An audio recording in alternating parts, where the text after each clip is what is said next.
My name's Xochitl Moreno, and I'm the co-founder and co-director of EFAM, Essential Food and Medicine, and we are one of the founding partners of this space, Cob on Wood. Okay.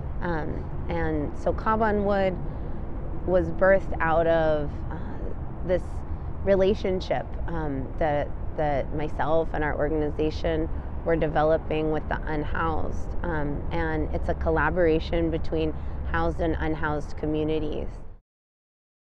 This lot used to look not dissimilar to many of the rest of what this encampment looked like until Caltrans began their brutal evictions just a few weeks ago, and so now you'll see the space is raised to the ground. But before that, it was filled with old cars and abandoned vehicles and debris that contractors from around the City of Oakland and beyond come and dump here. Lots of all manner of debris.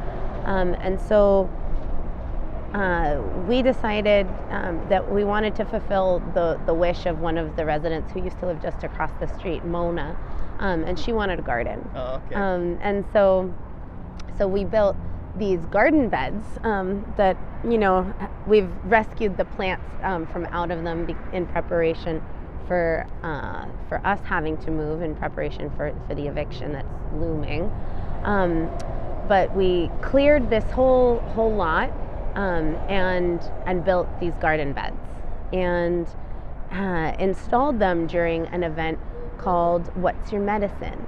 And for What's Your Medicine, we brought 30 different kinds of healing practitioners from all over California, and folks were offering things like acupuncture, massage, different kinds of healing modalities, and we had a big old fair, and from there the residents said, hey, can we keep this going? We want to do this all the time. And they asked us, they said, hey, we need a community kitchen. Like, we need a space where anybody from Wood Street can come and cook a meal. So we kind of brought our heads together with another organization called Artist Building Communities, and then and had a sit down, and I invited our friend Miguel Elliott from Living Earth Structures, who was very passionate about Cob and natural building, Right. and had been talking about making us a mobile clinic. And so kind of we all got together, and during that first What's Your Medicine, he had built us a Cob oven. So we had a pizza party in the Cob oven, and started that process. And so from there we made a questionnaire and went around to different residents and surveyed them to find out what they thought about these ideas, what kinds of services they needed and wanted. So we heard, community kitchen for sure, a place where they could come and pick up donations, and a lot of the donations that come in from the community, place where those could go, and then a place to access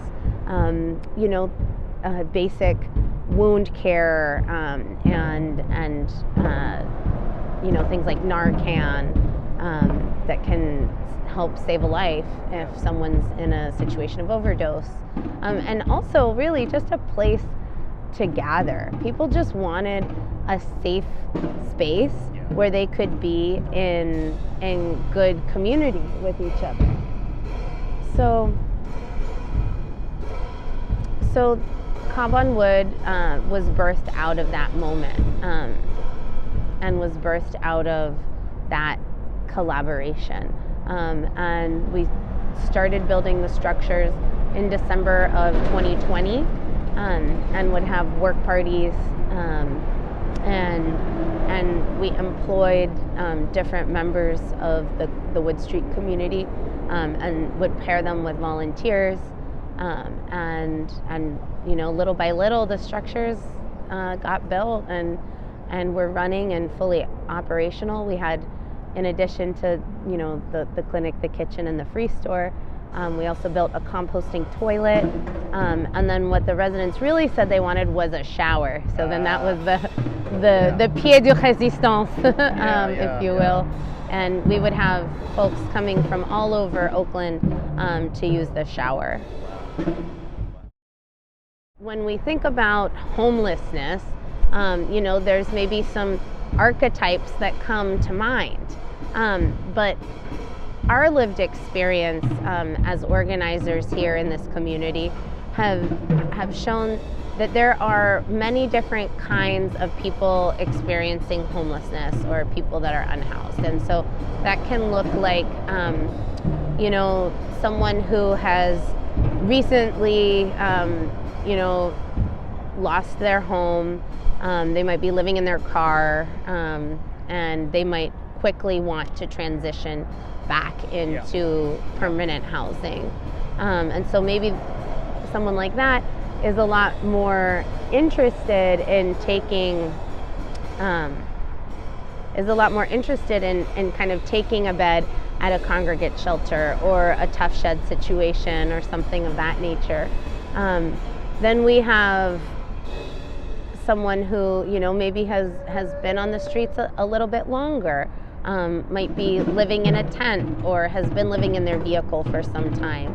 And so for them, access to these types of community support structures are really important. A place where they can have a shower, a place where, they can come and collect different supplies.